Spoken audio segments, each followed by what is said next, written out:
crossover is a bit different. You know, more guys like Kevin Durant, Kawhi Leonard, Paul George, these bigger forwards are using that crossover. Back in the day, you had to cross over under your knee. But if you watch Kai, he crosses over his hip. And a lot of the bigger guys tend to do that so they can get by the defense faster. And by doing that, if you look at his left shoulder, his crossover creates that room for his left shoulder to get through. And once you get your left shoulder through, sometimes past the defender, it's hard for the defender to recover.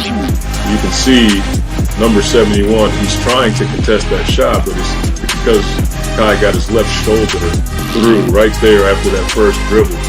It allows for him to get to the basket and get to that floater. And again, you know, it just seems like, especially from these clips, Kai has that ability to make these kinds of shots, whether it be a floater off the post or a floater off of a crossover. Those are the kinds of shots that you work on by yourself in the driveway or at the park and nobody's around, and it looks like it's paying off for him. You had to make contact when you set a screen.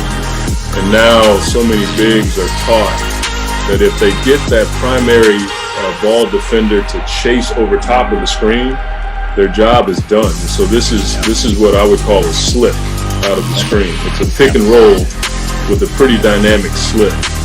And then the footwork out of it, you know, he opens up to the ball, the ability to open up quickly so he can see what's happening.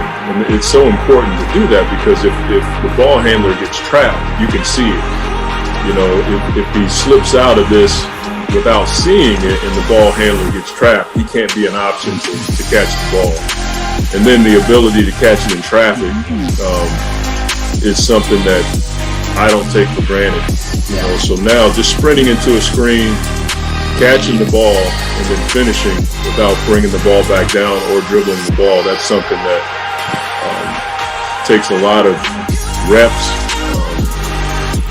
certainly a lot of experience, and then the angle to go down the lane. A lot of guys take that wide angle, and it allows for the weak side defender to take a charge on it.